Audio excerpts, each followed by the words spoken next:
Week 4 of GMs features the Corrupted, aka the strike that seemingly everybody hates. In this strike, I'm going to talk about mostly the hard parts of the strike. I'm not going to go into parts where you can just walk through everything with invis or, you know, kill a couple acolytes here, kill a couple acolytes there. So if you see big skips, that's why. Other than that, I'm going to get into weapons first. So let's do that. My recommendation for this strike is immediately going to be just use range weapons, nothing else. Don't plan on using, you know, a shotgun for some reason or a fusion rifle with very little range. I think you staying as far as possible from the hard enemies in the strike is the key to success, especially you can get overwhelmed very easily by trash mobs if you try to play close up. So with that being said, I'd probably recommend things like bows, linear fusions, snipers like Succession, Izanagi. Divinity will be a key factor in this strike. I usually try to stay away from saying, hey guys, just bring a Divinity or bring a Raid Exotic, but I feel like Divinity will be really helpful, especially in the first half of the boss fight. So if you have someone on your team that runs Divinity or has one, I would definitely recommend it. Other than that, there's also Vex. Obviously, Vex is easy for Unstoppable Stuns, which there are plenty of in this strike. So having one Vex player would be really helpful, I think. In the heavy slot, I would recommend Threaded Needle. It's easily accessible through Umbral engrams. It's obviously matching and stacking up with Particle Deconstruction, the artifact mod from this season. And then you obviously include Focus Lens and all that other stuff in Wells, yada yada. So I think basically everything I just named is the key to this strike's success. Again, you don't have to use exactly what I'm using. You can use whatever you feel like, player preference and all that. But I think things like a Sniper, Divinity, Aggers, and Linears are what stand out in this strike, at least to make life easier, in my opinion. Now, speaking on making things easy, I'm just going to straight up say it. I think Titans are terrible for this Nightfall. I don't think they have a place in here at all whatsoever. Bubble is irrelevant. Thunder Crash is irrelevant. You either kill one champion or you tickle the boss. It really isn't that great. Unless you plan to get booped off the map and Thunder Crash back on, then I guess. But I think, well, Shadebinder and Invis will be dominating this Nightfall as a key to success. Shadebinder obviously is because it spams Bleak Watcher turrets and freezes enemies. Really good crowd control. Also, Shadebinder stacks very well with Agger Scepter and Mantle of Battle Harmony, synergizing with your super energy, freezing everything. Aggers can single-handedly shit on a champion if somebody's just simply shooting them with a bow, while you activate the catalyst and just beam them down instantly. And then, of course, you have the OG culprit of Well of Radiance. I don't think I need to go into why Well of Radiance is good, but I'll just say, in the boss room, it's very key when you set up, the way I'm going to show it anyway, how to nuke the boss or go through the phases very quickly and safely without, you know, causing a wipe and getting sent straight to orbit. But moving on from that, we'll just talk about Hunters. So Hunters, technically speaking, you don't need to play Hunter in this strike, but I will say Hunters have a key role in this strike just due to Invis. And what I mean by that is, if you're not going for a Platinum run, and you're just going for your GM clear, straight out, just one clear and done, Invis is insanely good for this because you can skip like half the strike just by activating Invis amongst the 6 Coyote. I will quickly go into armor mods just in case people are curious. So for this strike, I recommend you going either double arc or arc and concussive. Reason for this is Sadia's attacks are arc, and I believe her direct blast is also like a concussive target. So hopefully you can eat a shot and live if she happens to hit you. Also, there's boomers in this Nightfall that obviously are arc and concussive. That also helps you. Everything else you just kind of want to stay away from. You know, you don't want to get hit by fire regardless of what you're wearing for resist. You don't want to get hit by ogre beams. You don't want to get hit by overload snipes. So my recommendation is double arc or arc concussive in terms of resistance. And then obviously you can run protective light. You can run shield break charge, taking charge, high energy if you feel like, but I don't think it's really needed if you're running focus, well, divinity, fire team. And that's essentially it. Nothing crazy. I don't think that any War Mind Soul builds are needed for this or anything like that. And that's it. Let's move on. Alright, so right before we get into the actual gameplay, just want to note, if this guide does help you get your GM done, or you just like the video, be sure to drop a comment. Let me know how you feel about the video. You know, like, sub, maybe hit the notification bell. It's all free. Also, I stream daily on Twitch, and I will be doing GM raffles / carries, whatever you want to call them, for Corrupted. So, you know, stop on by, you know, have a good time. Alright, that's it. Let's go to the actual gameplay. So as I mentioned, you immediately spawn in the strike and you have two choices. Either kill everything for platinum, or you just go for the regular clear. Either way, you want to start the strike by going to the sharp right side and immediately just ignoring quite literally everything, and then go straight to the end, align with the doorway. You'll see the Centurion there. Shoot the Centurion from a distance, kill it, and at this point, like I said, invis inside or kill the champions, up to you, whatever you do. Get in the cave section, and then again, you can either invis or kill everything and go to the tetherball room. That's depending on if your team has a hunter. Once you're in the tetherball room, you want to go ahead and start stacking relics. Note that relics actually despawn after a time right now. They don't just last forever, so you can't just stack 800 of them on the ground. Just have one, maybe two people have a charged ball ready, and then activate the switch. Then, if you have a scepter, get ready to shoot one Scion, and then freeze all of them instantly for a free, like, killionaire. And then go ahead and wait for the shieldy boys to spawn. Once they do, throw the balls on them, break their shields, and then take them out one by one. Because remember, this is GM, you're not going to kill them in, one shot. Then the Taken section will be spawning. Small note, you can take relics out from behind walls if you stand right next to the wall.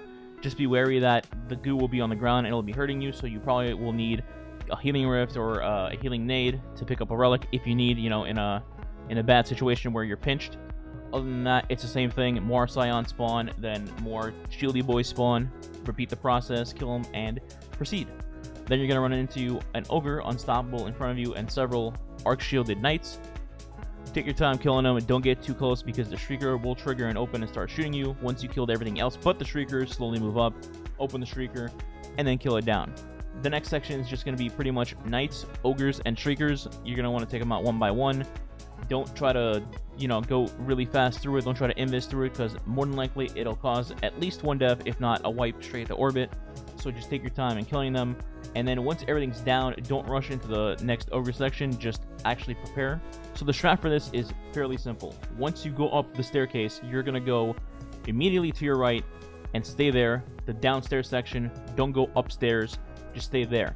The idea here is going to be you're going to kill the unstoppable ogre and then start working on the hive boss.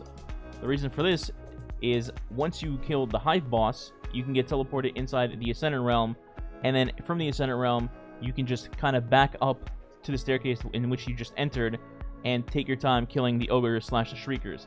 Realistically, only one Shrieker will even be able to see you there, so it's a pretty safe spot, as opposed to if you kill the Taken boss first, you would be teleported back to the hive version, and then thralls, shielded sword hive will be chasing you, and then if the ogre is feeling like it, he'll beam you down too.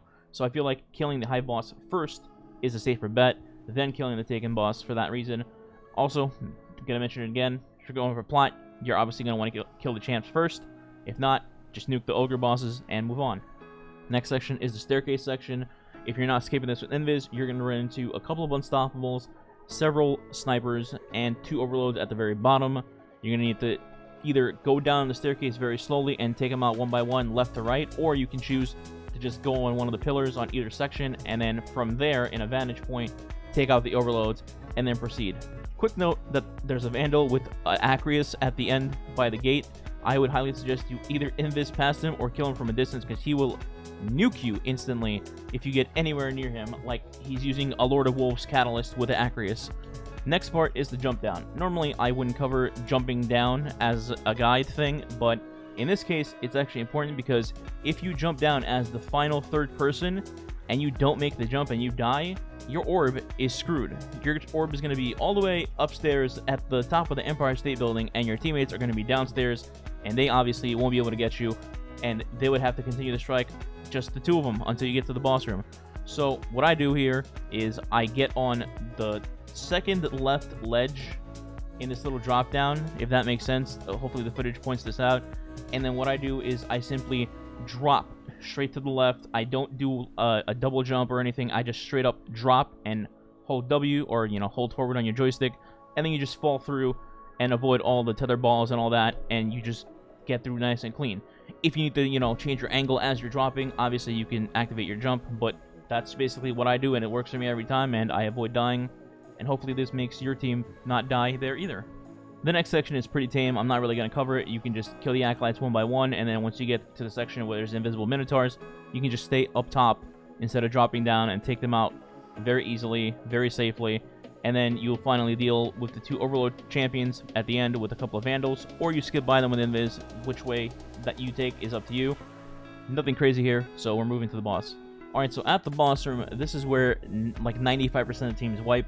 They just get overwhelmed, and sometimes they just don't even understand how the boss encounter works, so I'm going to break it down here. So the boss, it starts off with her teleporting to the right side. She'll spawn enemies. Obviously, you're going to want to kill the enemies immediately. Don't focus her or breaking her shield. Once everything is down, synergize your team, you know, whatever well you have or what have you. Then have one person break her shield, and then immediately kill all the enemies that spawn. There's going to be Scions to the left and right of where you broke her shield, and then in the center of where she is, there will be, I believe, 3 taken knights. You want to immediately nuke them. Don't even give them a chance to jump to the middle. Don't give them a chance to throw fire at you, because as soon as that fire touches you, you're dead. If you kill the knights, you're going to be immediately in a good spot. For this section, I definitely recommend popping your tether, using your aggers, freeze the enemies, tether them, don't give them time to breathe at all whatsoever, and again, don't focus on the boss until literally every single ad is dead. So once the ads are dead, this is where it gets a little coordinated. What you're going to want to do is line up your well, your whatever your stasis is, whether it's aggers or a shade binder that can throw a turret, and then get ready to nuke her down with your linears / divinity. Like I said, I highly recommend divinity for this because of this section right here. You want to div her, and then your linears just hit her into the div circle, so they don't have to, you know, try to hit her head while she's rotating around everywhere. Do as much damage as you can. Hopefully you do at least half, because once you do half, she will teleport to the other side. You can maybe hit her one more time there, and then she'll shield up. What you want to do here is, once you've damaged her and you think she's going to teleport, or she does, you should have one teammate immediately fly to where she was and pick up the relic that'll be there now, because once she teleports, the relics switch sides. He picks up the relic, throw you to your middle teammate, and that teammate will try to break Sadia's shield immediately. Once you do that and her shield breaks, the portal opens, and those 2 teammates can go in the portal immediately. And you continue the boss fight like normally. And then once you get to the boss arena, there's going to be Scions that spawn. Immediately take them out first instead of worrying about the ball. Once they're dead, you should be clear. And again, make sure you have your well ready, your stasis, etc., etc. I would recommend staying behind a wall near where you came in, because Sadia's boop is much less powerful now, and she won't just nuke you to a different continent. If you stand behind a wall that's closer to the entrance of where you came, she can boop you and you can still recover and not get thrown off the map. And once you have the ball ready, your supers ready, etc., you can break your shield and then try to go for the nuke again with div, linears, etc. At that point, she should either be dead or really low. If you do not kill her and she shields up, get ready for the ad waves to spawn. There's going to be a captain to your left or right. Immediately take him out, and then, you know, try to breathe in your well until everything's dead, and then recover. And hopefully, then you will break her shield one last time, and then kill her, and a GG will be made. That's all for this one. Hopefully my info is not just jumbled garbage and helps you guys out with the strike.